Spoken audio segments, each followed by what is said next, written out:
Resource Committee with the Washoe Dems. This is our 12th spotlight in our series. We're going to be running 10 more candidate spotlights through the rest of September and October, so you can learn more about all of our great candidates. For future spotlights, please check the Washoe Dems website. If you've missed any of our past spotlights, they're all on Facebook Live. You can check them out. And if you are not getting the Washoe Dems newsletter, please sign up. We'll keep you informed about everything you need to know about our upcoming election. There's a link in the comments. If there's not yet, there will be soon. Please sign up for our newsletter. We are 49 days away from the general election and just under 1 month away from the beginning of early voting.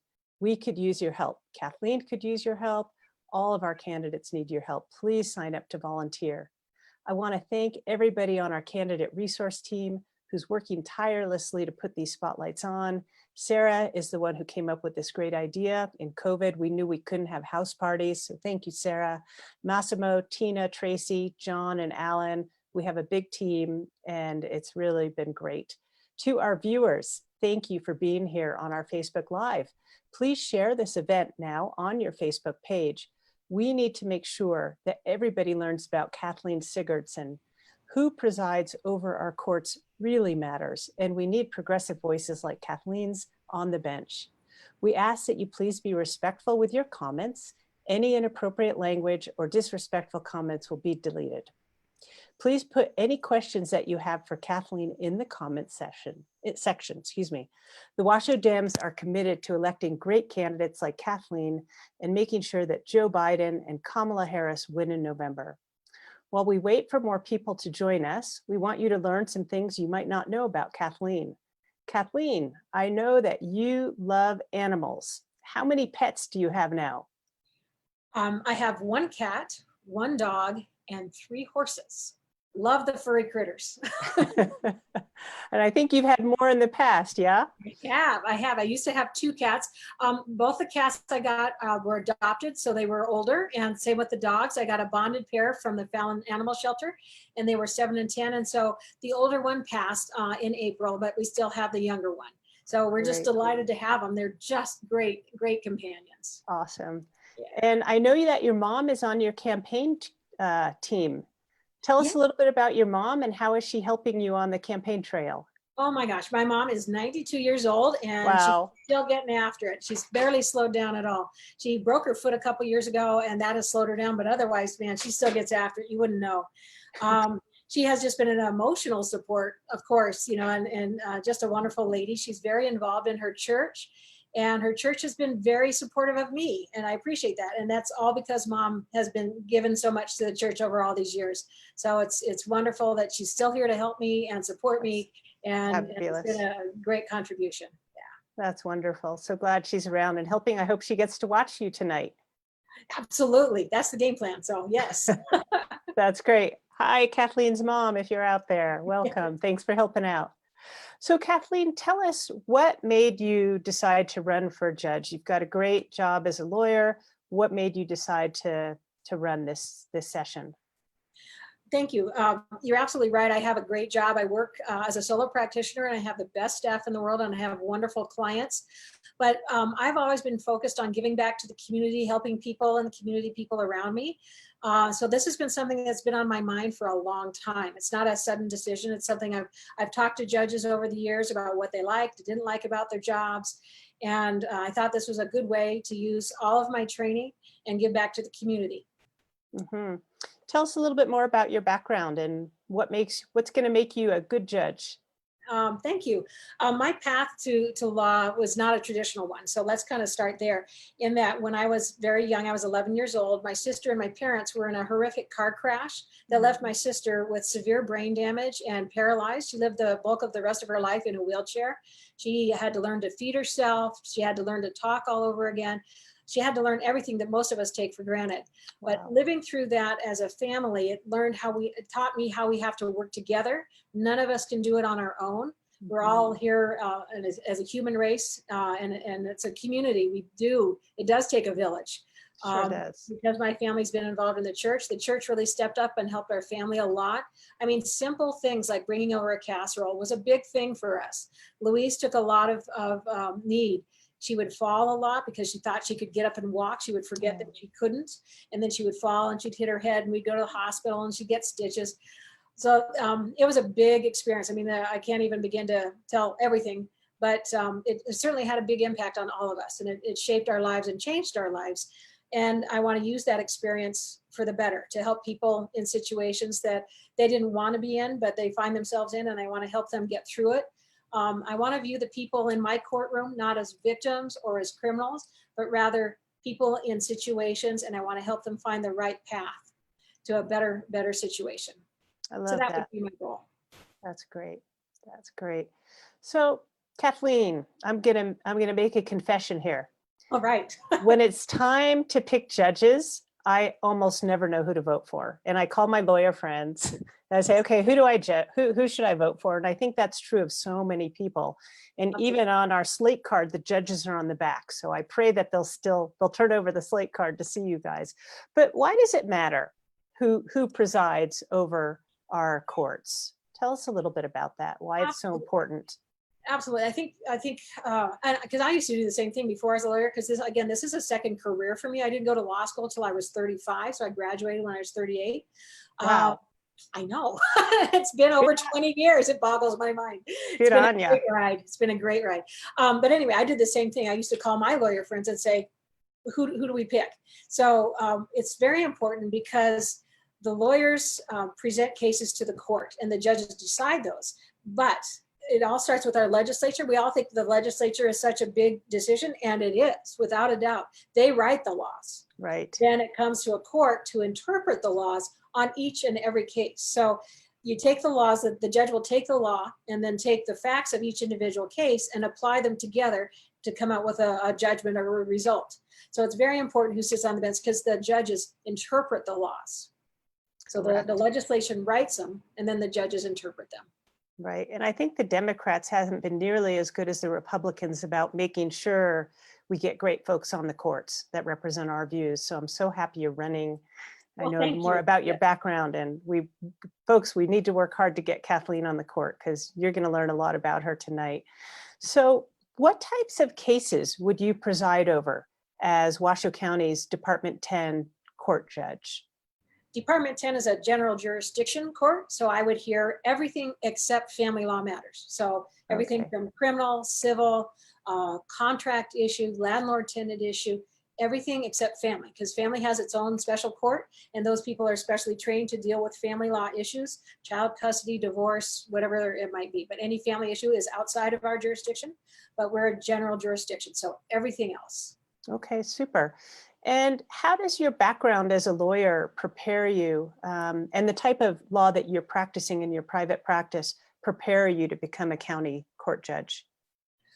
It makes you familiar with the laws. It makes you familiar with the process in the courtroom. I've tried cases to verdict. So I've been through the process. I understand how a good courtroom should run, because I've been in good and maybe not so good. I luckily haven't been in a bad courtroom.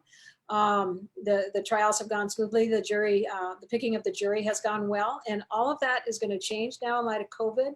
But my background, my bachelor's degree is in therapy. My master's degree is in counseling. And so those two, along with my law degree, along with my experience, I think will lend themselves to understanding human nature and humans, that we don't live in a bubble. We are a community like we talked about before. So I think those things give me a good understanding of what drives people.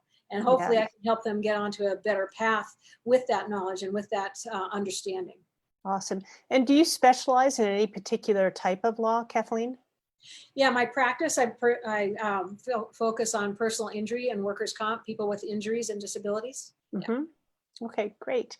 So you did mention that you spent the first 10 years of your professional life in counseling. Then you pivoted and went to law school a little bit later in life. Good for you, because you wanted to be of more service. So tell us more about how that counseling background is. You've been talking about it, but very specifically, how that would help you as a judge to have that 10 years of counseling experience. Well, like I talked about, I think it will help me to understand human nature, human behavior. I will be able to delve more into maybe motivations and have a better understanding of that kind of thing. I don't take stuff at face value because there's always more to it. You know, there's always layers and layers. Peel an onion, you know, you get a lot more. So that I think the counseling and all the classes and all the human experience I have will make me a better judge. Right. And how does your legal background and your experience differ from that of your opponent? So I've not only done personal injury and workers' comp, I've also done bankruptcy. I did do family law for quite a long time, bankruptcy, insurance defense. So I have a varied background. Over the last 22 years, I've done a lot of different things.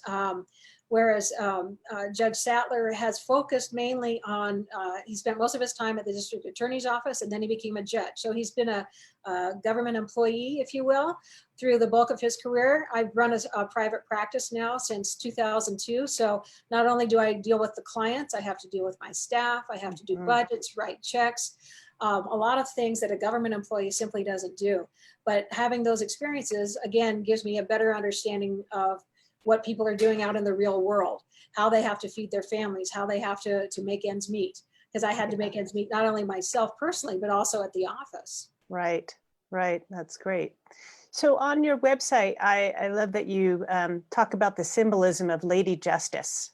Yes. Tell us what that symbol means to you and how it would guide you as a judge. There's a lot of things. I mean, if you look at the statute, she has so much. Let's start at the top. She has blindfolds on, so she's blind in that it doesn't matter who you are entitled to justice. It doesn't matter what side of the railroad tracks you come from, what color your skin is, what race, religion, creed. It doesn't matter. You're entitled to justice, regardless of all those things. So that's step one. And then she has the scales. So we weigh the facts of the situation with the law, and then we come out with, hopefully, the just and proper decision. Mm-hmm. Nice. I like that you put that in there. That's great. We talk a lot about judicial temperament. You hear that term spoken about, you know, and you need the correct judicial temperament to sit on the bench. What does that term mean to you? And do you think you have the right judicial temperament to sit on the bench? Well, thank you. I think that's a very good question. To me, judicial temperament is as a judge, you have to be able to rise above the situation. Things in a courtroom can get very emotionally charged. And as the judge, you can't buy into that emotion. You have to be able to keep control of the courtroom, keep control of the parties so that the issue can get resolved. You as the judge have to set an example for the parties as to how they are supposed to behave in the courtroom. You can't get excited, you know, you have to keep control of the situation. Yeah. So you don't want to have an explosive personality. You want to have a calm personality. And I think that's what I have. I don't get terribly excited about most stuff. If I do, I take it and deal with it privately. So I think I have a very calm temperament. I deal with a lot of different kinds of people in my practice. Some are very exciting, meaning they are excitable. That's a better way to put it. Some of my clients are very excitable, and I have to talk them through the situation because the law can be hard. The law is not written for each individual. It's written very broadly. So when it comes to placing a certain set of facts in an individual situation, it can seem very harsh. The law can be very harsh, but it has to fit a broad spectrum of situations. Mm-hmm. And so it can be very harsh. So my clients can get a little upset and excitable about what happens in their case. And I have to talk them through it. Well, we still have these steps to go through. We're not necessarily done. And in a courtroom, basically you have to do the same thing. Okay, this is what's going on now, and this is what we have yet to do or explore. And so, but you have to be calm. It's not personal. It's about what is getting these people back on track, and so their lives can move forward. Great. How do you think that your judicial temperament differs from that of your opponent? Well, I'll tell you, since I put my name in the hopper to run for Department 10, I have been contacted not once, not twice, not 3 times, but more than that. People have contacted me out of the blue, completely unsolicited, people from the legal community, people that are just citizens of our county, and said, please win your race. And they tell me stories of what's happened in front of Judge Sattler, and it hasn't been good. He's lost his demeanor. He's not been good with his behaviors in the courtroom. He loses his temper. He acts unprofessional. Hmm. I have not experienced this. I personally don't know Judge Sattler at all. I have never been in this courtroom and I don't know him. But that's what I've been told. Those are the stories that I've been told. Wow. Some of these things have been written about in journals. So it doesn't always come from participants. A journalist wrote an article in a Las Vegas legal paper about it. So it's out there, and unfortunately that affects everybody that's involved. So yeah, absolutely. That'd be terrible to be in front of the judge. It's, you know, your life's on the line or your future's on the line, and then to have the judge lose his or her temper. I'm sure that would be very, very upsetting. So temperament really matters. It does. It does. Yes. Thank you. So on your website, you mentioned that you've always represented the underdog. How will you make sure that you're fair to everybody in your cases, even those who aren't in the underdog position? I think bottom line is the law is your guide, in that you have to look to the law that applies to that case and then apply that law to the facts of that case. So that's how you stay fair, is you follow the law. Judges are not supposed to write the law or create law. That is not our job. Our job is to take the law and apply it to the case in front of us. Right. So you just have to follow the law, and you have to hold yourself accountable to that. Awesome. That's great. Thanks. We have a lot to be proud of in Nevada. We have the first female majority state legislature in the nation. And for the first time in history, in the last election, we have more women than men who are at the helm of our state's highest court. We have 4 women and 3 men serving as justices for Nevada's Supreme Court. How is gender parity in Washoe County? Are we looking good like that, like we do in the Supreme Court, or is it different here? It's different here. Unfortunately, we don't have parity on the court. Currently, we have 9 departments for general jurisdiction. 6 of them are occupied by men, and only 3 women are currently sitting. So by electing me, we would help balance the gender parity. Oh, that's great. Good. How has the pandemic changed how the courts have been functioning these last many months? It's amazing how it's affected all of our lives in so many levels, and it's affected the court because people can't go to court, rightfully so. We all have to be careful.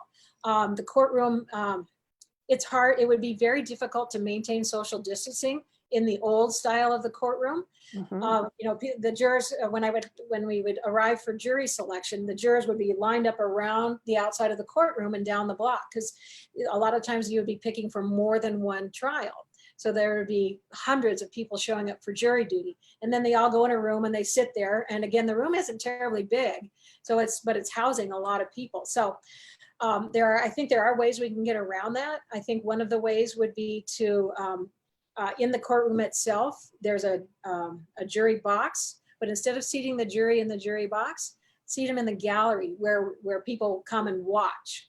And because they could stagger them, they could space them and put them alternately, so they're not side to side and they're not front to back. But so I think there are ways that we can deal with that. Without a doubt, it's challenging and it would take a lot of work, but I think it's possible. I know some states have done Zoom trials, and I know that we're starting to do more by Zoom. Some of the criminal calendar has been handled that way.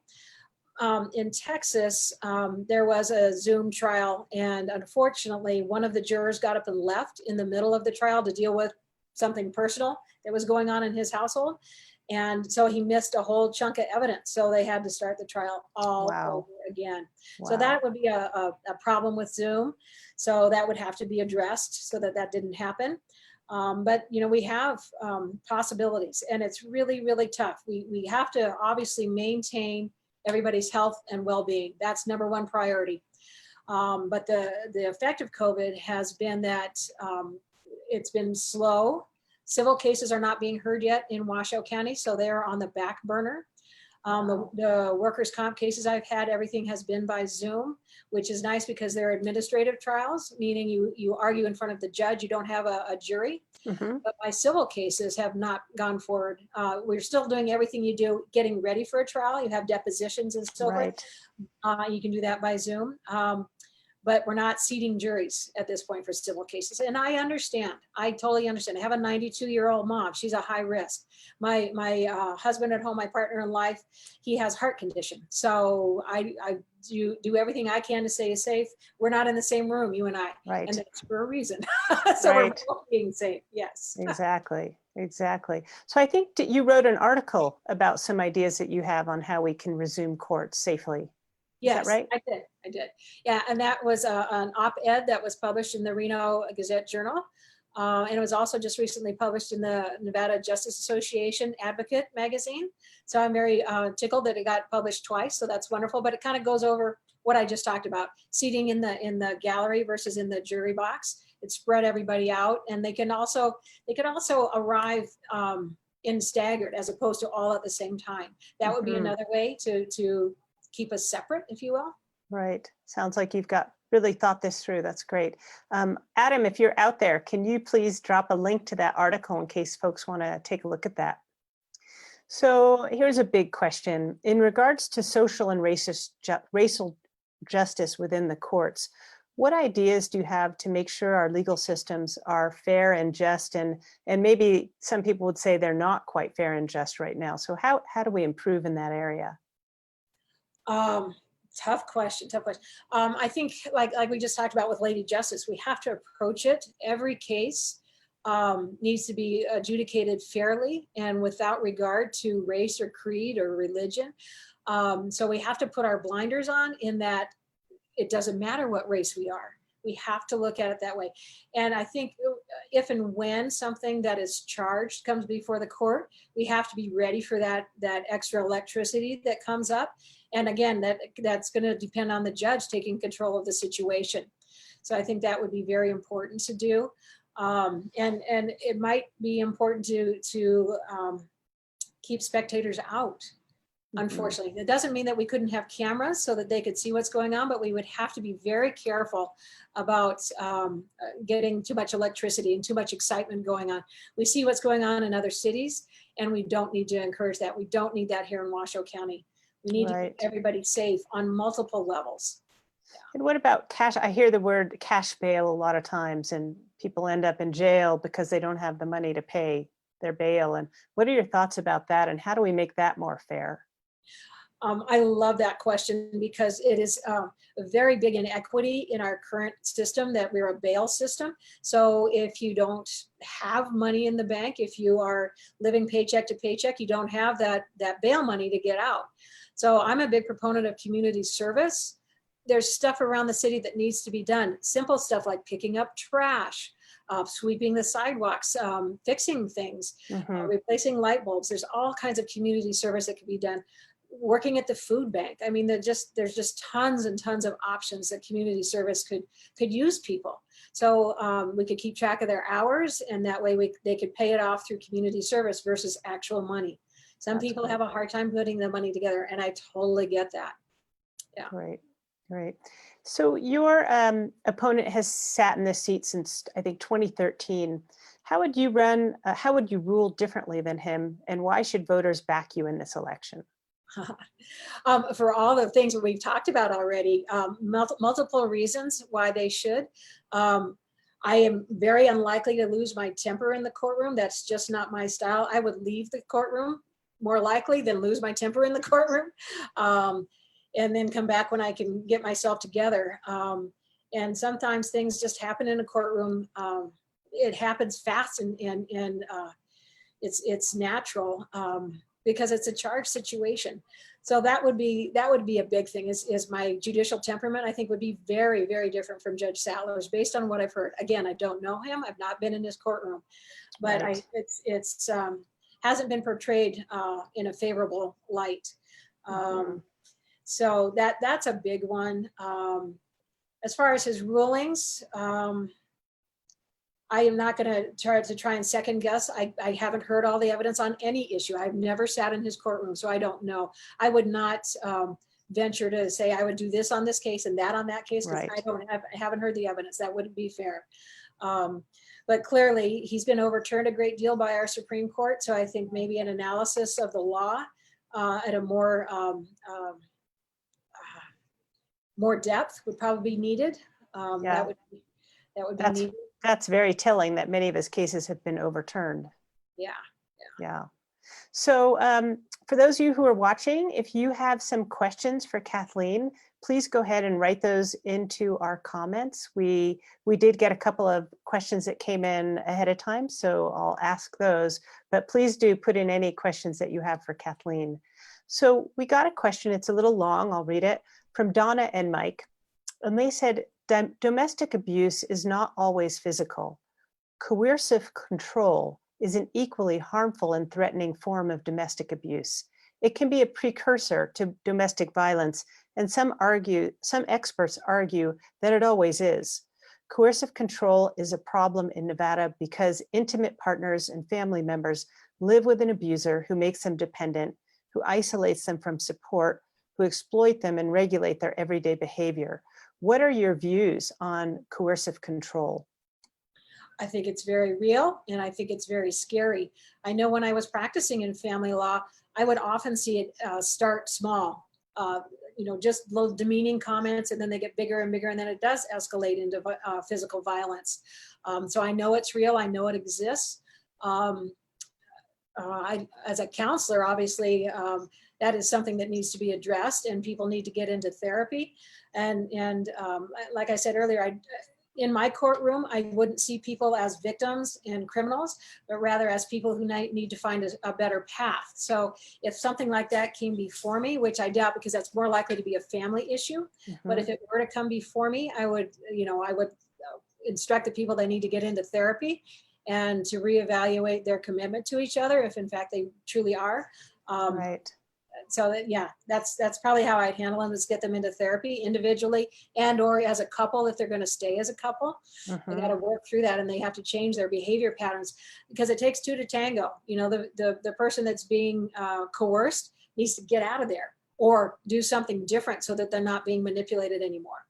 Again, each situation is so different and so unique. It's hard to say this is what you absolutely should do, but each situation would have to be evaluated. But certainly the pattern has to change. Yeah, and it sounds like with your counseling background, you're very well prepared to handle any situations that would come up if that was a factor with your clients. Yeah. So we got another question from Andrew.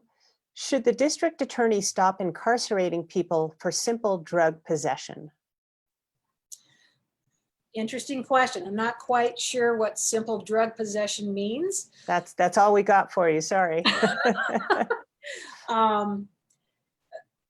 Okay, so judges are responsible for enforcing the law. So if somebody breaks the law, it doesn't really matter what it is, whether you're speeding and putting people at risk on the highways because you're going too fast, or if you're in possession and intend to use or sell, then the law has to be enforced. So I'm wondering if he meant by simple drug possession, it's a small amount. And sorry, Andrew, because we can't one-on-one interact with you, but I wonder if he means small amounts of marijuana. Well, as we all know, marijuana is now legal, but let's just say it's a small amount over the legal limit. Again, there's a reason why our legislators enacted the law with a certain amount, certain volume of drug. And so we have to enforce it. That is the judge's job. The people expect the judge to do the job of enforcing the laws. Right. Okay.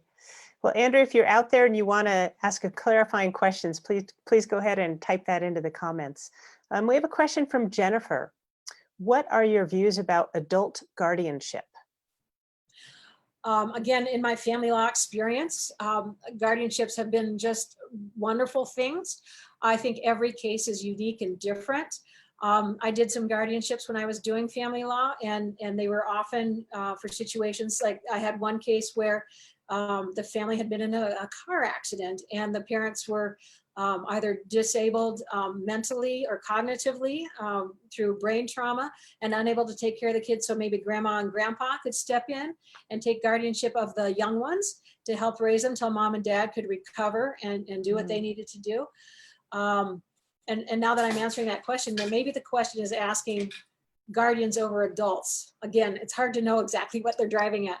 Yeah, Alan, who's helping us with the questions, he's how do you ensure that adult guardianship is fair to all parties?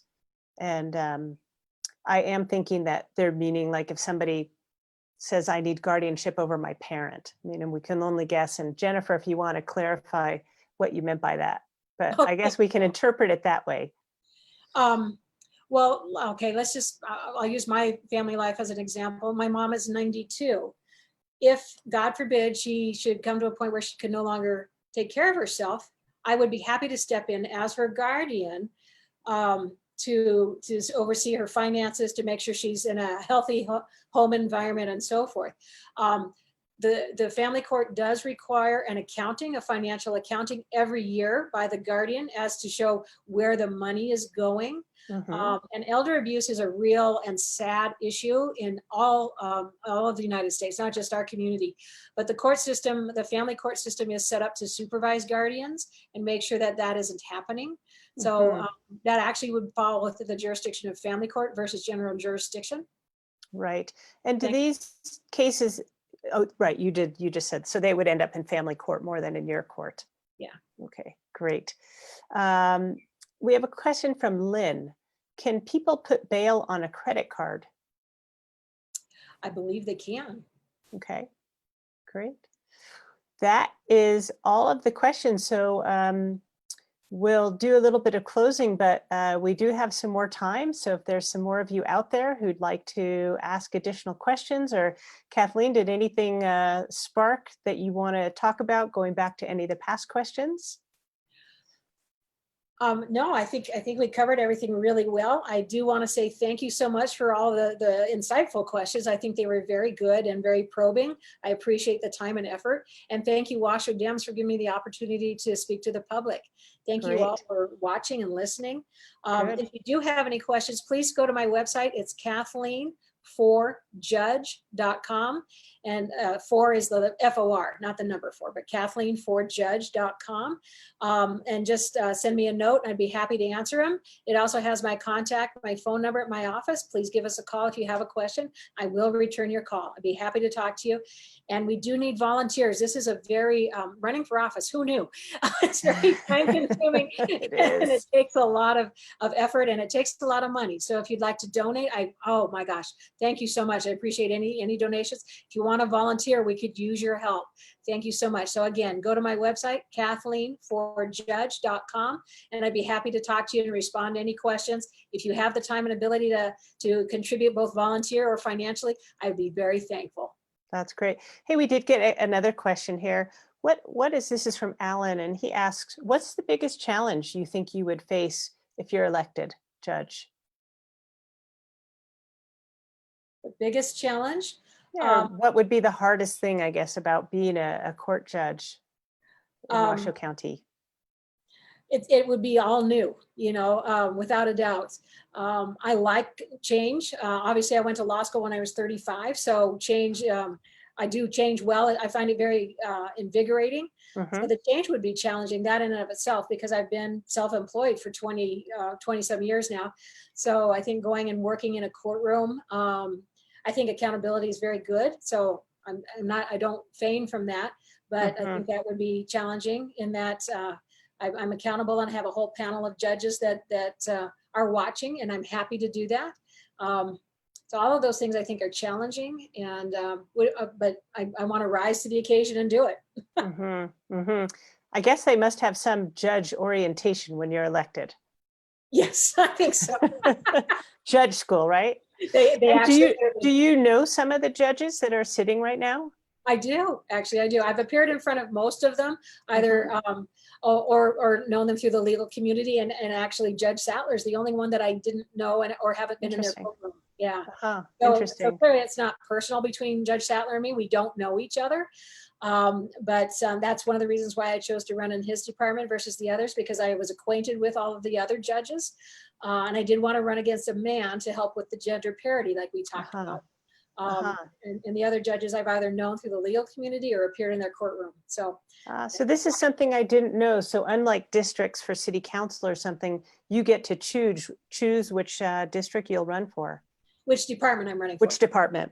Yes. That's interesting. I didn't know that. That's great. So Jennifer wrote in adult guardianship. Yes, these cases are under general jurisdiction now.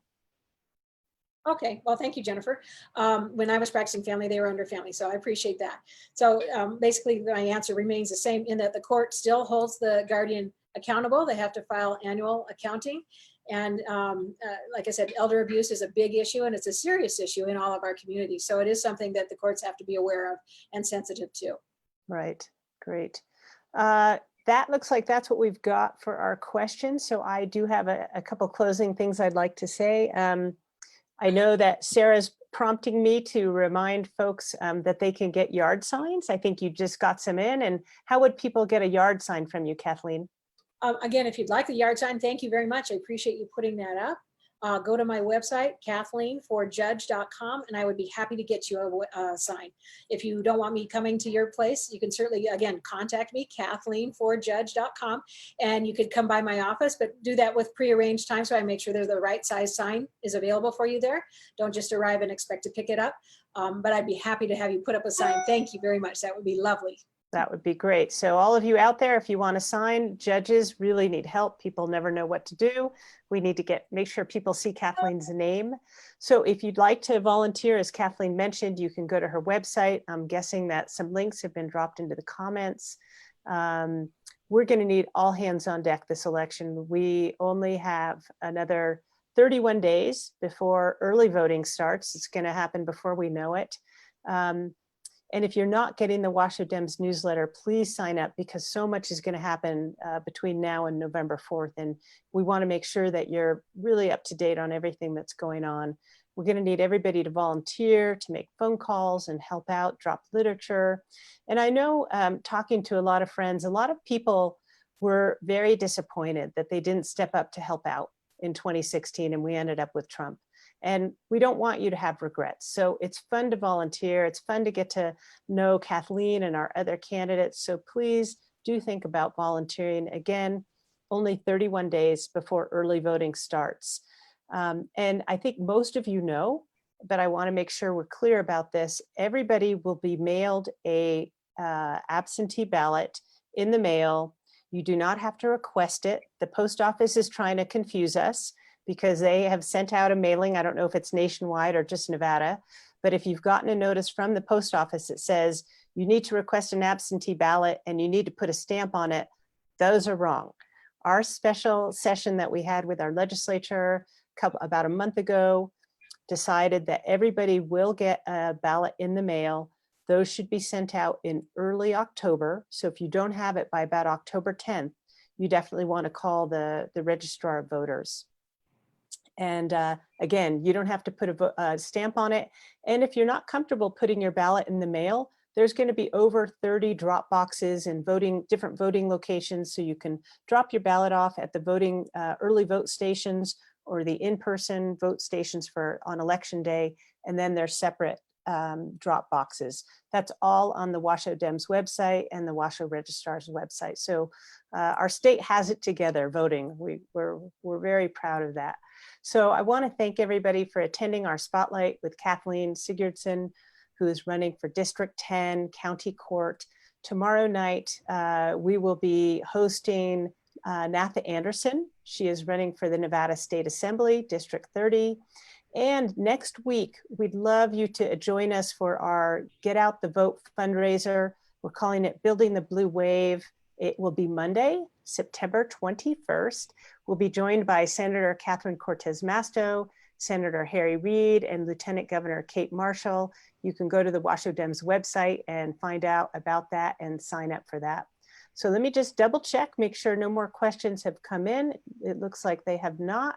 So Kathleen, in case anybody's joining us late, maybe a couple words about why you're running and what support you could use.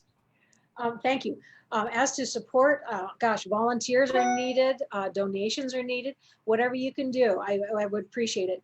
If you have any questions, again, feel free to check me out at kathleenforjudge.com. Send me a note, I'll be happy to answer it. I'm running for judge for a number of reasons. It's something I've always wanted to do. I've talked to the judges over the years as to good things and bad things about being a judge. So I think I'm pretty well educated as to what it means to be a judge. I've done trials to jury verdicts. And so I understand how a good court should be run, and I want to have a good and efficient court. And I want to be very timely in getting decisions out. Sometimes it takes longer than the parties would like it to. So timely decisions and understanding of the process is very important. So I want to see more gender parity on the court. We've talked about that. Currently, there's 6 men and 3 women, but our population is 50-50 or pretty close to it. So we should have at least 50% women on the bench as well. So by electing a woman, myself, we would help balance that. And I think judicial temperament is a big issue in this campaign. I've been contacted a number of times by various people, both in the legal profession and people not in the legal profession, telling me stories of how they were not treated properly and with respect in Judge Sattler's courtroom. So that's disappointing to hear. And if you elect me, that will change. So thank you. That's awesome. Well, Kathleen, it's been such a pleasure talking to you, learning about your background, starting with counseling and then pivoting into law. And I can really sense that you're doing this to be of service. And I'm working with all the candidates. I know it's really hard to run for office. It's time consuming, it's expensive, and you have to love it and you have to really want to do it. So I just thank you so much for stepping up. And I wish you the best of luck in your campaign. And everybody out there, please go to Kathleen's website, learn more about her. And if you can help her out, that would be great. Thanks. We hope to see you tomorrow night, meeting Natha Anderson running for Assembly. Take good care, everybody. Bye.